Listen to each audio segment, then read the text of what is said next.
You are welcome. Kailash study centre. Hello student, आज कक्षा 7 का MCQ प्रश्न हल करते हैं जो टर्म 1 एग्ज़ाम में आने वाला है। बहुत ही महत्वपूर्ण प्रश्न है जिसका आज हम लोग हल करेंगे। तो देख लेते हैं। चलिए, पहला प्रश्न है। तो यहाँ पर आप लोग देख सकते हैं स्क्रीन में कि -1 इंटू -1 इंटू -1 इंटू 1 का मान क्या होगा।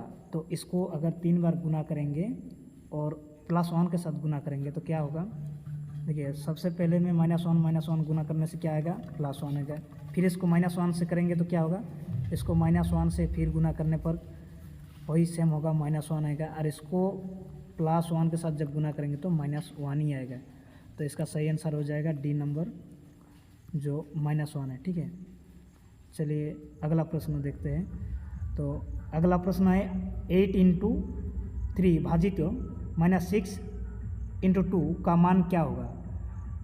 तो इसका मान क्या होगा, देखिए 8 इंटू 3 तो 8 गुना 3 हो जाएगा 24, भाजित है -6 इंटू 2 तो ये हो जाएगा -12।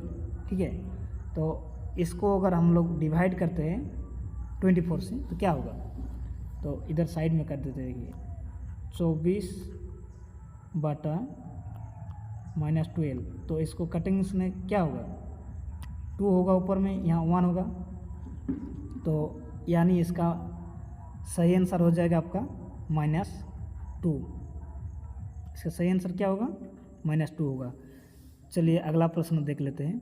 अगला प्रश्न है 19 भाजित 0, यानी क्या लिखा है, 19 भाजित 0 निम्नलिखित में से किसका बराबर होगा। तो ये 0 से कोई भी संख्या को भगा देने से क्या होता है, अपरिभाषित होता है। ठीक है, चलिए अगला प्रश्न देख लेते हैं। अगला प्रश्न है हम लोग का -a को a से घटाने पर क्या प्राप्त होगा। देखिए, यहाँ कंफ्यूज होने का कोई बात नहीं है। ठीक है, क्या लिख रहा है कि a क्या है, सबसे पहले लिखा है कि -a, इसको घटाना है किससे, a से घटाना है। तो हम लोग इसको अगर अच्छा से लिखेंगे ना तो ऐसा दिखेगा, देखो कि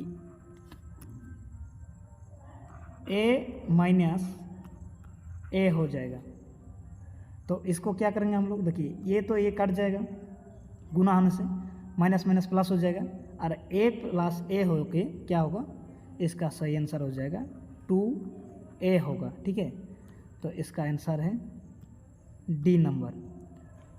और अगला प्रश्न देख लेते हैं। अगला प्रश्न है कि -10 और 10 के बीच कितनी पूर्णांक संख्या है।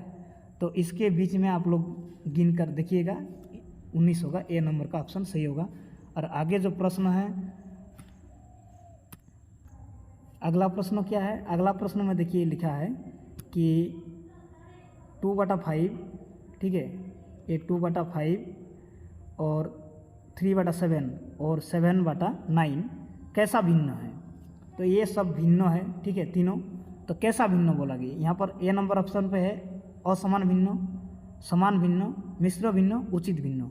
तो देखिए ये तीनों अलग अलग टाइप का है, किसी के साथ ये मैचिंग नहीं हो रहा, तो ये हो जाएगा आपका असमान भिन्न होगा। ठीक है, मिश्र भिन्न भी नहीं होगा, समान भिन्न भी नहीं, उचित भिन्न भी नहीं होगा। चलिए आगे प्रश्न जो है देख लेते हैं। आगे जो प्रश्न है हम लोग का 16/112 का सरलतम रूप क्या होगा बोला है। ठीक है, तो इसका सरलतम रूप ना सबसे आसान है कि 16 एकम 16 और 16 7 112 होता है। ठीक है, तो ये क्या हो गया, 1/16 नहीं 1/7 हो गया। तो ये होगा इसका सही आंसर। चलिए अगला प्रश्न देख लेते हैं।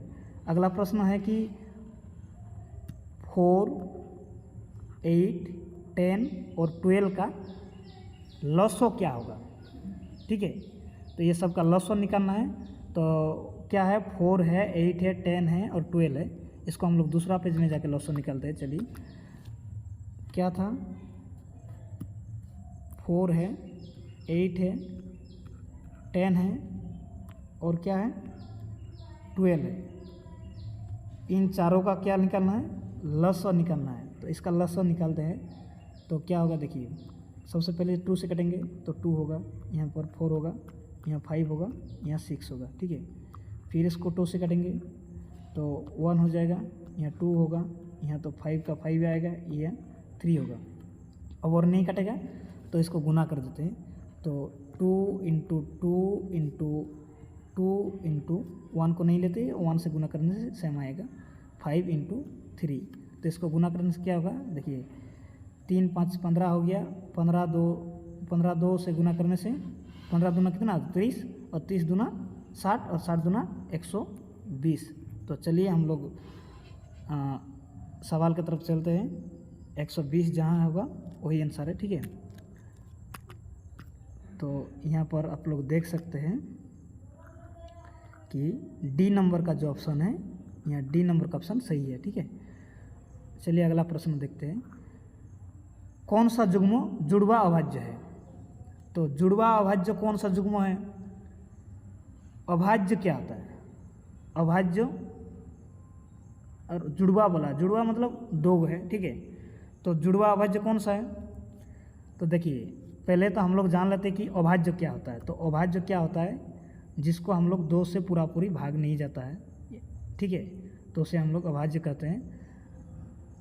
अभाज्य जैसे 1 हो गया, 2 हो गया, 3 हो गया, 4 तो भाज्य संख्या है, फिर 5 हो गया, फिर 7 होगा, ये सब क्या है, अभाज्य है। तो यहाँ पर देखिए जो पहला नंबर ऑप्शन है ये भी सही है, और बी नंबर पे जो ऑप्शन है ये भी सही है। तो इसका सही आंसर हो जाएगा आपका, देखिए जो यहाँ पर डी नंबर है ना, ये सही होगा, ठीक है। और एक तो सवाल यहाँ पर बचा हुआ है, ठीक है, इसका ऑप्शन दूसरा पेज में है, तो इसको भी हम लोग हल कर देते हैं। चलिए, तो यहाँ पर दिया है कि 4 गुना 0.4 इंटू 0.4 इंटू 0.4। तो इसका आंसर क्या होगा? इसका आंसर हो जाएगा, देखिए आप लोग को अगर 4 का पहाड़ा पता है तो जल्दी होगा, ठीक है। इसको 4 गुना 4 करने से कितना होगा, 16 हो जाएगा। फिर इसको 4 से गुना करने से कितना होगा, 64 होगा, ठीक है। और 64 जो होगा ना, उसके बाद कितना आगे 0 आएगा, 0 सिर्फ 1 आएगा, ठीक है। 64 का आगे ना 0 1 आएगा, तो इसका सही आंसर हो जाएगा 0.064, ठीक है। ठीक से लिख देते हैं, 0.064 ये होगा आंसर इसका, ठीक है। इसका ऑप्शन दूसरा पेज में है, तो ये हो गया इसका सही आंसर। तो आज के लिए इतना ही, और मिलते हैं अगला वीडियो में। तब तक के लिए सबको धन्यवाद।